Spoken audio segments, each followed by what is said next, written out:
যতগুলি অসামাজিক কার্যকলাপ আছে যেমন ড্রাগস খাওয়া, ভাং খাওয়া, মদ খাওয়া, বিভিন্ন হারাম বস্তু খাওয়া, চুরি, ডাকাতি এবং বিভিন্ন অসামাজিক কাজের থেকে তওবা করে দিয়েছি।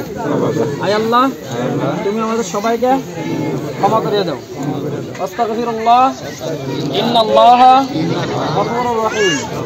আস্তাগফিরুল্লাহ আল্লাযী লা ইলাহা ইল্লা হুয়াল হাইয়ুল কাইয়্যুম। আস্তাগফিরুল্লাহ রাব্বি মিন কুল্লি যামবিন ওয়া আতুবু ইলাইহি ওয়া লা হাওলা ওয়া লা কুওয়াতা ইল্লা বিল্লাহিল আলিয়্যিল আযীম। কালিমায়ে শাহাদাত আশহাদু আল্লা ইলাহা ইল্লাল্লাহু ওয়া আশহাদু আন্না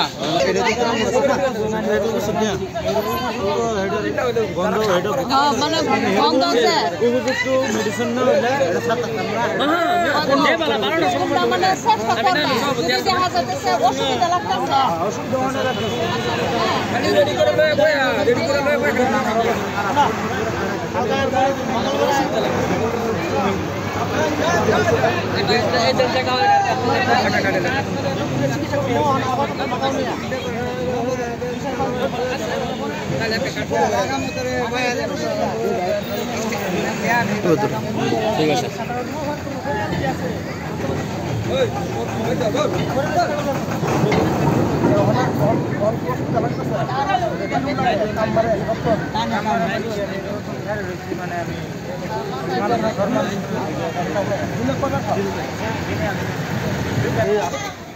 খাবা কি আর চিকিৎসা করবো তো ইনশাল্লাহ হবো।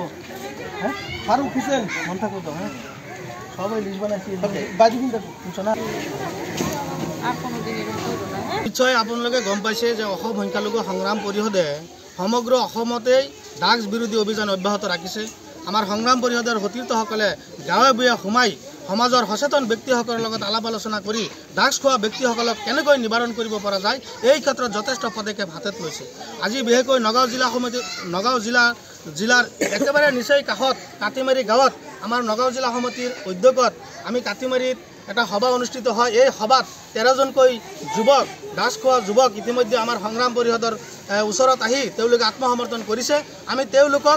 আমি গামোচাৰে আদৰণি জনাই আমি ইতিমধ্যে তেওঁলোকক চিকিৎসাৰ পৰা আৰম্ভ কৰি ৰিহেব চেণ্টাৰত দিয়াৰ ব্যৱস্থা অব্যাহত ৰাখিম।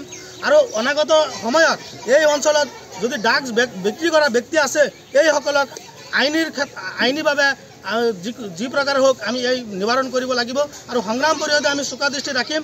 এই অঞ্চলত যদি কোনোবাই ড্ৰাগছ বিক্ৰী কৰে এই বিক্ৰী কৰাসকলৰ বিৰুদ্ধে আমি আইনীভাৱে ব্যৱস্থা গ্ৰহণ কৰিবলৈ চেষ্টা কৰিম। আৰু তাতো যদি নহয় আমি বেলেগ ধৰণৰ ব্যৱস্থা কৰিম যাতে এই অঞ্চলত ড্ৰাগছ বন্ধ হয়। গতিকে এটা সমাজ শুদ্ধ কৰিবলৈ হ'লে এই অঞ্চলৰ শিক্ষিত সমাজৰ প্ৰয়োজন আছে, আলিম সমাজৰ প্ৰয়োজন আছে, সমাজ সেৱকৰ প্ৰয়োজন আছে। গতিকে তিনিও ব্যক্তি আমাৰ লগত সহায় সহযোগিতা কৰিবলৈ আমি আহ্বান জনাইছোঁ। আৰু সমগ্ৰ নগাঁও জিলাবাসী ৰাইজক আমি আহ্বান জনাইছোঁ যে আপোনালোকে যদি ড্ৰাগছ মুক্ত কৰিবলৈ হয় তেনেহ'লে গাঁৱে গাঁৱে ভুৱা সোমাই আৰু প্ৰত্যেক গাঁৱে গাঁৱে সোমাই মানুহৰ লগত আলাপ আলোচনা কৰি ড্ৰাগছ বন্ধ কৰিবলৈ চেষ্টা কৰক। আৰু সংগ্ৰাম পৰিষদে যিমান পাৰে ড্ৰাগছ বন্ধ কৰাৰ ক্ষেত্ৰত যিমান পাৰে সহায় সহযোগিতা কৰিবলৈ কোনো ধৰণৰ কুণ্ঠাবোধ নকৰে। ইতিমধ্যে সমগ্ৰ ৰাইজৰ পৰা আমি সহায় সহযোগিতা পাই আছোঁ আৰু অনাগত দিনত সমগ্ৰ ৰাইজৰ ফালৰ পৰা আমি সহায় সহযোগিতা কামনা কৰিছোঁ। তাৰ লগতে নগাঁও জিলা প্ৰশাসনকো আমি এই ক্ষেত্ৰত যথেষ্ট পদক্ষেপ ল'বলৈ বিভিন্ন পদক্ষেপ ল'বলৈ আমি দাবী উত্থাপন কৰিছোঁ। অসম সংখ্যালঘু সংগ্ৰাম পৰিষদ নগাঁও জিলা সমিতিৰ উদ্যোগত আমি নগাঁৱৰ নিচেই কাষত কাটিমাৰী পথাৰ আৰু এই কাটিমাৰী পথাৰত আহি আমি অসম সংখ্যালঘু সংগ্ৰাম পৰিষদৰ নগাঁও সজাতি দল এটা আহি পেলাই উপস্থিত হৈছোঁ। আৰু ইয়াত আপোনাৰ মই গাই দিম আফাজুদ্দিন, ফাৰুক হুছেইন, ইজাজুল হক, মিৰাজুল ইছলাম, সাদ্দাম হুছেইন, হাবিল হুছেইন, দিলদাৰ হুছেইন, নুৰ জামাল, আজিজুল হক, তৈয়বুৰ ৰহমান, সাদিকুল ইছলাম, ইছৰাফিল আলী, আমিনুৰুল ইছলাম। গতিকে ইয়াত আমাৰ 13জন ব্যক্তি আজি তেওঁলোকে আমাৰ অসম সংখ্যালঘু সংগ্ৰাম পৰিষদৰ ওচৰত আত্মসমৰ্পণ কৰি পেলাই তেওঁলোকে আমাৰ ওচৰত আহিছে আৰু আমি তেওঁলোকক গামোচা পিন্ধাই আদৰণি জনাইছোঁ। তেওঁলোকে আৰু জীৱনত কেতিয়াও ড্ৰাগছ সেৱন নকৰে। আৰু বিশেষকৈ এটা কথা আমি অসম সংখ্যালঘু সংগ্ৰাম পৰিষদৰ ড্ৰাগছ সেৱন অকাল মৰণ আমাৰ এটা শ্লোগান লৈ পেলাই আমি ড্ৰাগছ সেৱনকাৰী আৰু ড্ৰাগছ পেডলাৰসকলৰ বিৰুদ্ধে আমাৰ সংগ্ৰাম অব্যাহত ৰাখিছিলোঁ। বিভিন্ন সময়ত আমি অসম সংখ্যালঘু সংগ্ৰাম পৰিষদে আপোনালোকে নিউজ চেনেলবোৰৰ জৰিয়তে আপোনালোকে দেখা পাইছে যে আমি যিমানখিনি পাৰিছোঁ আমি ৰিহাব চেণ্টাৰত নি তেওঁলোকৰ ট্ৰিটমেণ্ট কৰাইছোঁ আৰু যথেষ্ট পৰিমাণে আমি যিমানখিনি দিছোঁ তাৰ পৰা 98% যুৱক এতিয়া তেওঁলোকে ভাল হৈ সুস্থ হৈ পেলাই তেওঁলোকৰ ঘৰত পোহপাল দি আছে। গতিকে আজিৰ তাৰিখত আমি কওঁ কেৱল আমি সংগ্ৰাম পৰিষদে যদি আমি ইয়াৰ যিখিনি মূল অধিনায়ক হিচাপে আমি কাম কৰোঁ নহ'ব। আৰু ইয়াক মই নগাঁও জিলা প্ৰশাসনক অনুৰোধ জনাম, আপোনালোকে কেৱল ড্ৰাগছ সেৱনকাৰীসকলক নি পেলাই পিটন দি তেওঁলোকৰ ওপৰত পানিছমেণ্ট দি এৰি দিলেই নহ'ব, ড্ৰাগছ পেডলাৰসকলৰ ওপৰত আপোনালোকে চোকা নজৰ আৰু দৃষ্টিগোচৰ কৰিবলৈ আমি সংগ্ৰাম পৰিষদৰ পৰা আপোনালোকক অনুৰোধ জনাইছোঁ। আৰু গতিকে মই আৰু লগতে এটাই ক'ম, যিসকল ড্ৰাগছ পেডলাৰসকল আছে এই কাটিমাৰী গ্ৰাণ্ট আৰু কাটিমাৰী পথাৰৰ নগাঁও উত্তৰ অঞ্চলৰ কোনো যদি ড্ৰাগছ সেৱনকাৰী আৰু ড্ৰাগছ ক্ৰেতা আছে, বিক্ৰেতা আছে, ড্ৰাগছ পেডলাৰ আছে, আপোনালোকে অনতি পলমে আপোনালোকে ড্ৰাগছ বিক্ৰী কৰা বন্ধ কৰক, অন্যথা আমি মৰি পিটি হ'লেও সংগ্ৰাম পৰিষদে আপোনালোকৰ বিৰুদ্ধে যুঁজ দিম। যদি ইয়াত আমাৰ সংগ্ৰাম পৰিষদৰ বিন্দু পৰিমাণ তেজ থাকে সেই দিনলৈকে আমি আপোনালোকৰ বিৰুদ্ধে যুঁজ দিম। আৰু এই জাগতে মই ক'বলৈ বিচাৰিছোঁ, ড্ৰাগছ বিক্ৰেতাসকলক ক'বলৈ বিচাৰিছোঁ আপোনালোকে হুঁচিয়াৰ হৈ যাওক আৰু নহ'লে আপোনালোকে প্ৰশাসনৰ মুখামুখি হ'বলৈ আপোনালোকে ৰেডি হৈ থাকক।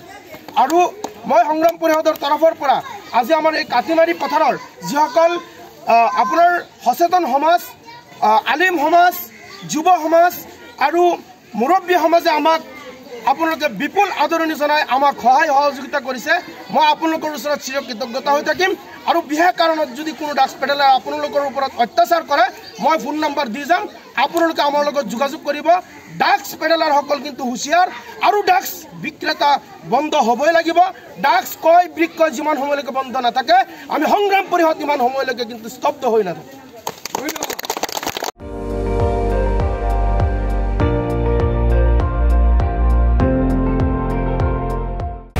আপুনি চাই আছে ND24, সৰ্বশ্ৰেষ্ঠ নহয় সৰ্বোত্তমৰ দৌৰত।